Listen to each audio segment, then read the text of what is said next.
Hey, this is Matt once again. Welcome back to another video. And this is the second of the two requests that Robert wanted me to talk about. And this time I'm talking about Ted 2 from 2015. And for those who want to request any type of videos, whether it be a topic, tier list, ranking, review, re-review, thought streams, commentaries, whatever the case may be, feel free to send it either directly to my PayPal. I do have a Cash App as well. Links are down below in the info box, and I'll get to them as soon as I possibly can. For those who sent them, thank you. I really do appreciate it, and do the best I can. So thank you. I really do appreciate it. Now, Ted 2, I don't know when I first saw this, but like I said, it came out 2015, so only 3 years after the first film. And this did not do that well. It had a little bit more budget than the first. But let me put it this way. The first film made over $200 million in the U.S. alone. In the U.S. alone. I think it made over $500 million worldwide. This film made 218 million. Ted 1 made in the U.S. Just in the U.S., 218 million. This made 215 million worldwide. It only made 80 million in the U.S. So the first Ted made more money in the U.S. alone than this did in its worldwide gross. That is a huge fucking drop off. Whether because people did not want to see a sequel, or bad word of mouth, or people were just tired of the gimmick, or you gotta imagine that people who saw Ted 1 doesn't mean everybody loved that film. There's probably people in that box office gross that didn't like the film. Or they liked it, but they didn't need to see a sequel. One was enough. Or other things. Now, like Ted 1, watch it again, I thought it was okay. This one, while it does have its issues in terms of, it's not really about the plot. It's a lot of the references and cutaway gags, which is ironic because that's very much like Family Guy. This is very much like a big overlong Family Guy episode that does that, where how many times can we reference something, or how many times can we cut away to something, and again, it's not so much the plot or the story. And I'm not a Family Guy fan, but ironically enough, I actually didn't mind this film. I liked it for what it was, and honestly, I liked it more than the first one. I did. I liked it more than the first one. I know I'm alone in that. I'm not going to say it's a classic. There's flaws. I don't love it. It's not a film I'm going to rewatch a lot, but watch, I'm like, yeah, I liked it. And maybe it's for the easy nostalgia goggles. What do you mean by that? In terms of it references a lot of things I like. It has a lot of fun cameos from celebrities that I thought were pretty funny for the most part. The whole finale taking place at Comic-Con, and hey, maybe Raphael, the Ninja Turtle, in a way becomes prominent in the third act, in a way, which I will say got a bit of a chuckle out of me, because Raphael is one of my favorite characters of all time. Also, like, this one had less Mark Wahlberg. It was much more of a Ted movie. The first was more of a Mark Wahlberg film, with Ted in it, of course, quite a bit. But it was more about Mark Wahlberg, him with this relationship with Mila Kunis, trying to grow and trying to keep his relationship with Mila Kunis. And this one's more focused on Ted. On him marrying this girl, Tammy Lynn. Things are going wrong. They try to adopt. They can't do it. That also raises a lot of red flags. So now he's not looked at as a person. He's looked at as property. So the marriage that he had with the girl, that's no longer viable.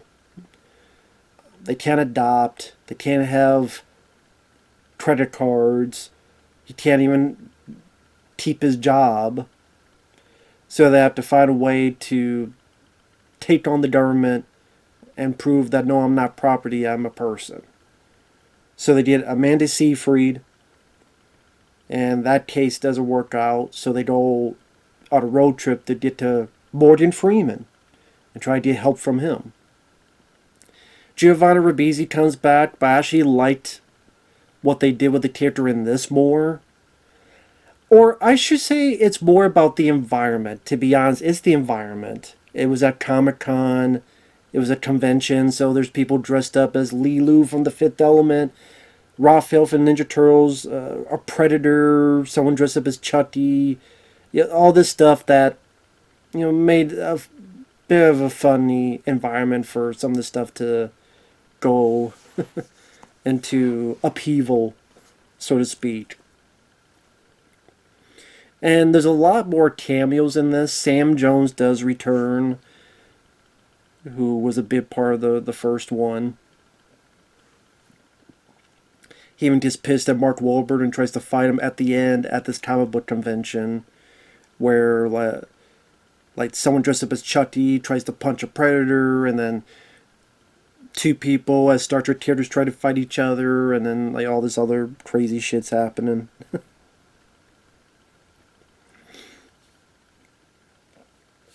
I think like one person dressed up as Godzilla. But you have I think Patrick Stewart comes back to voice the opening, I believe. But Liam Neeson has a cameo. That's actually one of my favorite scenes in the movie, which I'll get to. Patrick Warburton does come back, but instead of Ryan Reynolds, he's now with Michael Dorn. And yes, at the end, he is dressed up as a Klingon, but as like nerds. So that was kind of funny to see Michael Dorn, who of course was Worf on Star Trek: Next Generation, to play that kind of person. I thought that was kind of funny. That was a bit different. Tom Brady, he makes a cameo in the film. Dennis Haysbert from Major League, he's in the film as a doctor. Jay Leno has a cameo. Morgan Freeman's in the film, more so much later on.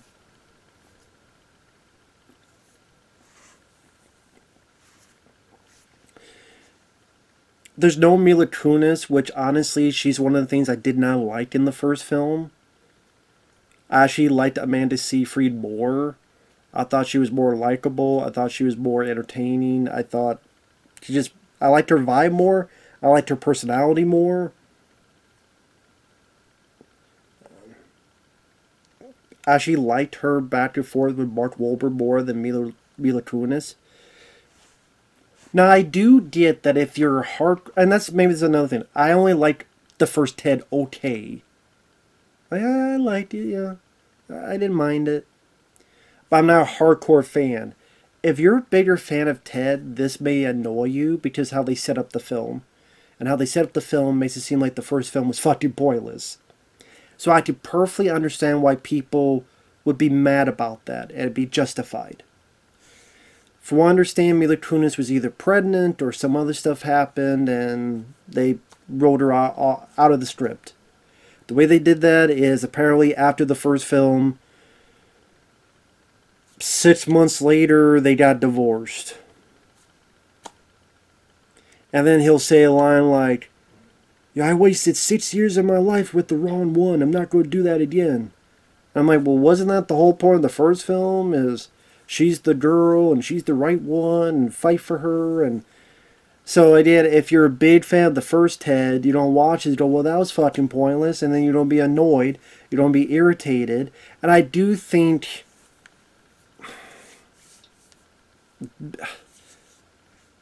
I mean, part of me, I don't know.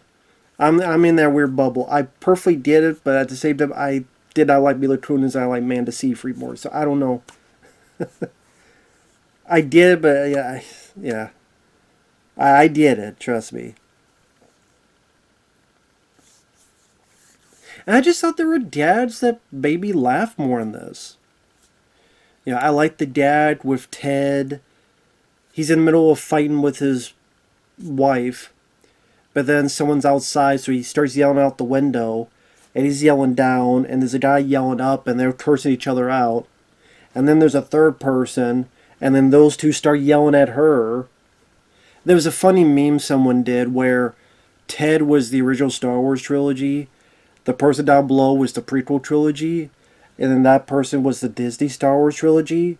So they're yelling at each other, fuck you, and then, oh yeah, you shut the fuck up. Oh, I'm sorry, she's so much worse than us. Yeah, she's our enemy now. So it's like, you know, because like this, the original Star Wars fans and the prequel fans, they argue with each other, but they both hate the Disney Star Wars, so they have common ground. It's like, yeah. But yeah, that I think of that stuff like that now when I see that gag. But I thought that was pretty funny. I thought it was an entertaining gag. Jay Leno's cameo, where they mention, Ted mentions, if you give me a drink, I'm not going to mention how Jay Leno has day sex here at the bathroom. Then you hear yelling, and Jay Leno comes out. I'm sorry, I'm sorry. But the one that got me more was Liam Neeson, where it's at the grocery store Ted works at, and Liam Neeson puts this box of tricks, the cereal. Am I to understand that this is exclusively for kids? Is that correct? Oh, that's what they say in the commercial.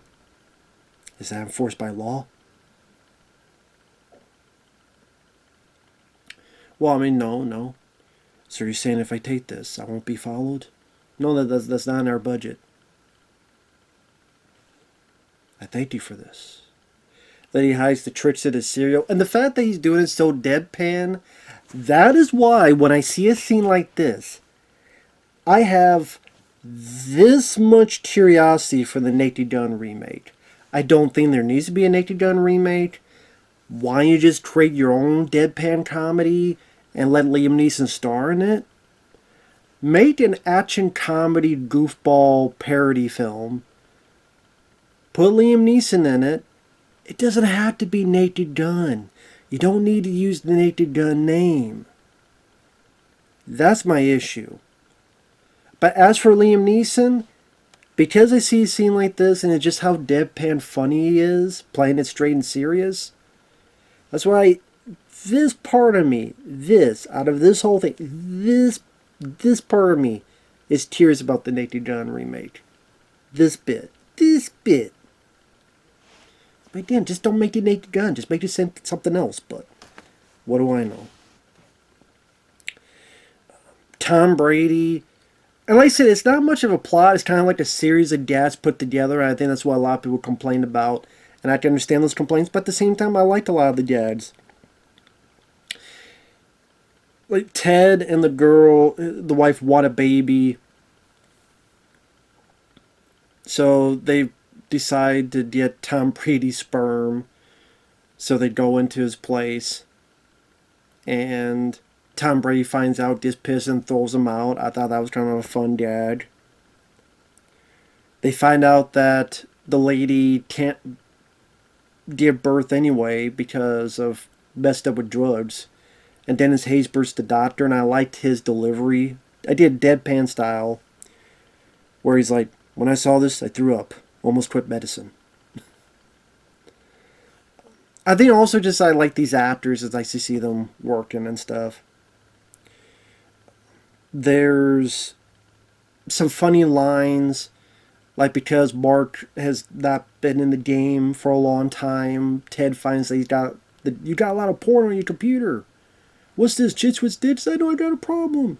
Listen, there are no chits with tits, there's only men with tits. I thought that was a funny line. There are no chits with tits, there's only men with tits. I tell you, I did laugh at that. Amanda Seyfried, again, she had just a more likable vibe, personality to me compared to Mila Kunis. And again, it's another reference, so maybe it's the shiny teas thing, Oh, look, something I recognize, so it made it more comfort food. I will accept that. I accept that. But there's a bit where they're studying the law, and there's a montage to the song, one foot in front of the other. And I'm like, why does that sound? That sounds so familiar. Where have I heard that song before? Revenge of the Nerds. It's the song from Revenge of the Nerds when they're cleaning up the place they're going to stay. One foot in front of the other. And then they also reference the Breakfast Club where they're doing kind of the dancing and stuff. Now, again, there are bits that don't work, and I think there's bits that could be shortened or cut out entirely. This is random bit that has nothing to do with the film, where, hey, let's go to the improv and shout out sad suggestions. Then it cuts to an improv group, and they're shouting out 9/11, Bill Cosby. That scene could be cut out. It doesn't further the plot, and I just didn't think it was funny.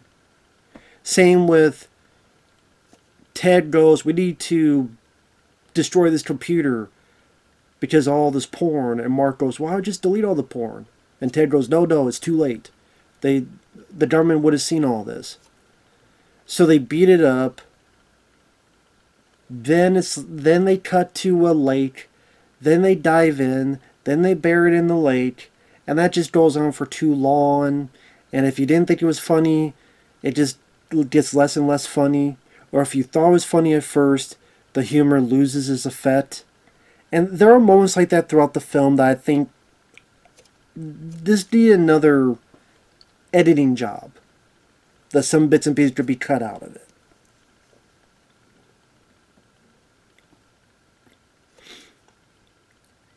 But I mean, there's definitely a lot more references to movies.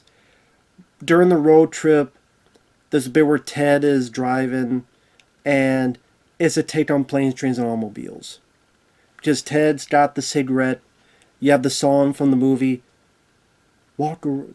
I forget what the name of the song, but when John Candy is playing in the same radio, and he's playing like the piano on the dashboard of the car, that same song in the movie's in this, and Ted's kind of doing the same thing.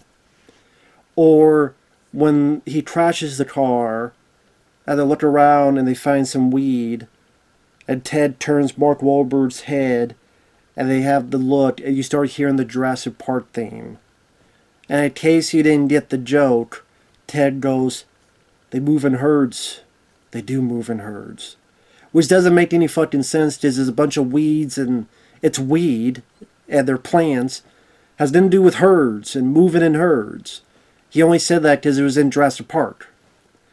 Like, I thought the music, the theme was funny enough. That was funny enough. It didn't. Does it further the plot? No. Could you cut it out? Sure. Did I think it was kind of funny when the music right? Yes, I thought it was kind of funny. But then it's like, in case you don't get it, have him say the herd line. It's like, no, that doesn't even make any fucking sense. Well, it does because they're in a group. It's not moving. They're plants. They're not fucking moving.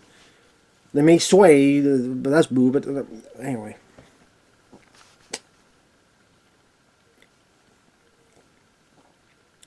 Other bits I liked.